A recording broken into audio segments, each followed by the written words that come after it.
is basically to involve demonstration. We think that if you involve demonstration, this will basically overcome the difficulty in the math. And basically, we said that you don't have to do a lot of experiments. There are some experiments that are very rich, and you can keep milking them over and over during the whole semester, bringing them back again until you really get the concept into the students. And then after that, we discussed number 2, and that's basically what is in-class learning activities that you can use. And we said there are 2 approaches. One if you have a lot of time, and the other one if you have a lot of money. So if you have a lot of money, you can basically buy all those mini PIB equipment, and there are some vendors in our exhibition that actually show those if you want to come and go and see them. But on the other hand, if you have a lot of time, the students really love to be involved in equipment building, and they turn out to be a very good design project for a lot of faculty. So if you actually collaborate with the person responsible for the design project, they can build the experiment for you, and the students get ownership by developing those experiments. And we also discussed that there are very cheap experiments that you can also do, like rocket building, but some universities ban this. Also, vortex ring cannon, those are very cheap and very exciting, especially if you shoot them over a cone and see their expansion. And one thing that's really practical and easy to do is all type of fluid power transmission. Eventually, after they graduate, they will get involved in something like this, so they better learn it while we are here. And one example of this is the evaporative compression to light up a flame. That could also be involved in some kind of combustibility as well as power transmission. And that's it.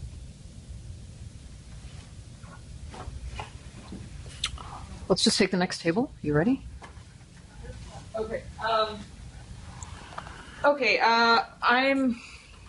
I think a lot of what our table was discussing was a lot of me specifically being evangelical about education methods in physics education research that have been shown to work for specifically physics classes, and how the engineers might think about using some of these techniques, such as peer instruction, cooperative group problem solving, and concept tests. Basically anything you can use to get the students engaged is a good thing. And yes, you do have to sacrifice some lecture time for that, but most of the students don't care about derivations anyway. So it's good if you can get them actually working and excited about working. So what are some other things we talked about?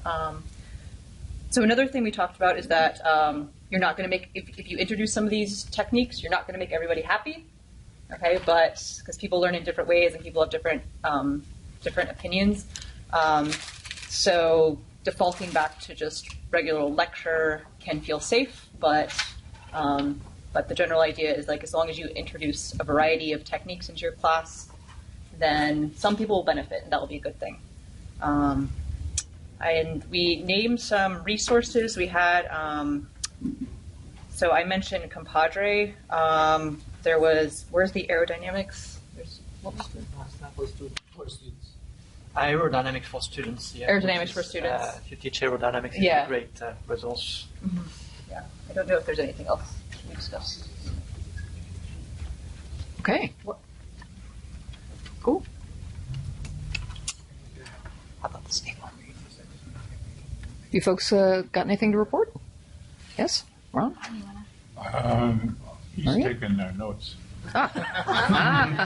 For me, I think you're the right person because you have more idea about active learning. Okay.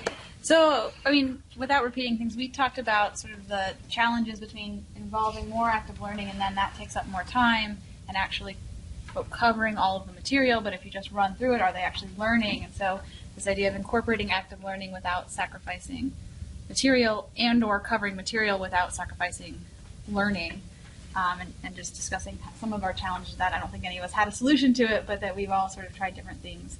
Talk about some of the standards, some of the wonderful old NSF videos, which are actually, I think, still quite a great resource for teaching fluids, especially at advanced levels. And we also talked about some less expensive demos that are really like toy-based. So in my class, using things like cars, balloon-powered cars to show variable mass systems, and you can get these things very inexpensively, for a couple of bucks for the whole course. And so using some, and then the students can touch them, play with them, and break them, and that's okay. and just designing experiments based on toys. A lot of toys work on simple fluid and dynamic principles that we can use. Okay. Anyone want to report at this table? Nothing happened. Oh, that's not true. Okay, here. Shannon. All right. So we talked about how it was great for Rachel. She gave extra credit for physics Halloween costumes in her class. And she found that, students dressed up as silly physics concepts, like there were a couple of vectors, and there was an A lot of people with Newton's apple falling on Newton's head. And so a similar thing could be done for fluids classes. We talked about iPhone apps, and I showed off my suite of iPhone apps. And so afterwards, I'll send you all a list of my favorite iPhone apps for fluid mechanics. We mentioned the FET simulations, which are aimed at beginning physics students. I think they're also appropriate for fluid students. I know that there's one for Bernoulli's, and this is an online app where you can change quantities in the equation and see what happens to all the other variables. So it's a nice interactive simulation. And we also talked about if you're going to do these interactive things in class, especially concept questions, which are multiple choice, you can use the Poll Everywhere app and website for collecting student responses and quantifying them right away. So it's basically a free clicker kind of application. So there was Poll Everywhere and Socrative, right? Yeah. Okay. And I think what we'll do is, once you're all on the email list, maybe we can all post these resources that we're all collecting all the time, and that way we'll have a nice list of such things. How about this table? Okay. All right. So we talked about question number 1 and number 2. So how much engagement is enough? We feel the more the better. If you can make the math engaging, if you can make those concepts engaging, or even those equation derivation engaging, that would be best. But of course, it's a very hard thing to do. So where are you at from traditional lecture to the fully flipping lecture, or the fully classrooms? So we are kind of in the middle. Myself is a combination of traditional lecture and the flipped classroom. I have some activities, but it's still far away from fully flipped classrooms. So I feel that it's a sort of balance in terms of the effort you put in for preparation and also amount of learning for students. So for we would like to include more flipping techniques. We want to learn how. Question number 2, in class active learning activities, we have several activities. And for example, we give students, let them choose an interesting topic in fluid mechanics. They give a short presentation in the classroom, 5 to 10 minutes, and does factor into the grading. For me, I put in 5% of the grading in this. So they choose the topic itself. They need to develop a simple model. For example, for how much how much pressure loss is in the fire hose, how much thrust is generated for the jetpack in order to lift up a person. So they find a topic that they are interested in, and they do the modeling, and they present that in classroom. So that gives them some authority in their own, for their own learning responsibility. Okay, we do group activities. So students, they work with each other for problem solving. For example, how big you want your parachute to be in order to have a safe landing. So that type of interesting questions, they can work together. And I also have experimental demos. These are very small experiments, very simple demos. I take let's say 50 feet long thin tube, and I do just very quickly 1 to 2 minutes measurement. How fast the flow speed is, and how high the high difference is, and you can plug in then you have group activities, work out the formula and how this can explain the phenomena you observe. So those are some of the activities we do in the classroom. Thank you. I think we have a few things left that weren't already discussed. We also took on questions 1 and 2, plus we also talked a bit about controlling large classes and creative assignments, the things that hadn't been mentioned. Maria mentioned that it's nice to essentially poll the class at the beginning and ask them about what's a thermal fluid device that you would like to know something about by the end of the class, and essentially turn it in on note cards, and then use the pile of note cards then to generate your examples for the rest of the lectures. Another thing, which of course I got out of this group several years ago and have enjoyed using, is the picture and description assignment, where you tell the students to take a picture of a flow or a flow field or a phenomena, and then explain it all on one piece of paper and turn it in at the end. And that seems to work out pretty nice.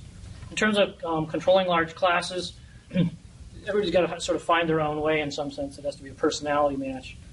But in particular, when it comes to doing active learning assignments, the things that we came up with is there always needs to be some kind of accountability. At the end of the assignment, whatever it is, there has to be something that they have to have gotten out of it. You need to end the assignment as the instructor and tell them what they should have found. Plus, they also need to turn something in, okay?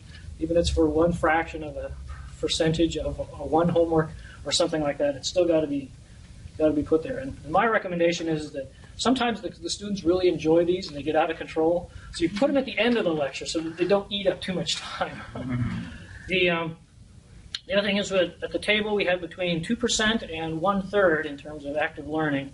And it seemed like the 1/3 was probably about right, but the 2% was low, and my own stuff is typically 10%, and I know that's low. Other things that, let's see, that was pretty much it. I guess the other thing to mention is, again, the simple demonstrations are always nice, particularly if it's something that the students can do for themselves and then repeat in groups. Actually, as like a year ago, I like to have them do things with paper, because they almost always have some in the room. Anyway, and that's about where we stood. Okay. All right. Is that all the tables? Everyone's reported out? Where's Nigel? Do you want to talk about your blog for a sec? Yeah, briefly. I mainly want to recruit people. So I've been working with predominantly Ben Sill, who's a retired faculty member at Clemson, and a few other people to aggregate simple 5-10 minute demonstrations that you can do in an introductory fluid mechanics class. My background is civil engineering, so we like to keep all of the differential equations out of it, and vector calculus out of everything. It's also finite control volume analysis stuff that we do. My email's on the sheets going around. It's nbkaye@clemson.edu. Email me and I can share. I'll send you the link. I can't remember it off the top of my head. There's probably about 40-odd different demonstrations, all indexed by different topics that we cover. And we've had people ranging from like surface tension up to Bernoulli's equation, and even some flow stability problems. But really, I'd like to continue to expand that, and so anyone that's got a simple demonstration that they use in class, and I'd like to help work to write it up to get it out on the web so that everyone can use it. And I try and write it up in such a way that there's actually like a detailed sort of like analysis and physical explanation of what's going on. And then at some point, I need to go back in and, as this left was saying, you need to engage in some way, right? You can't just you stand at the front, you do the demonstration, that's great.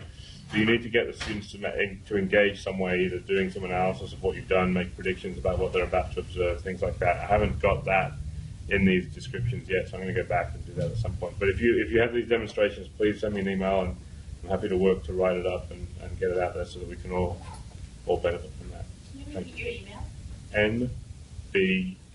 nbkaye@clemson.edu.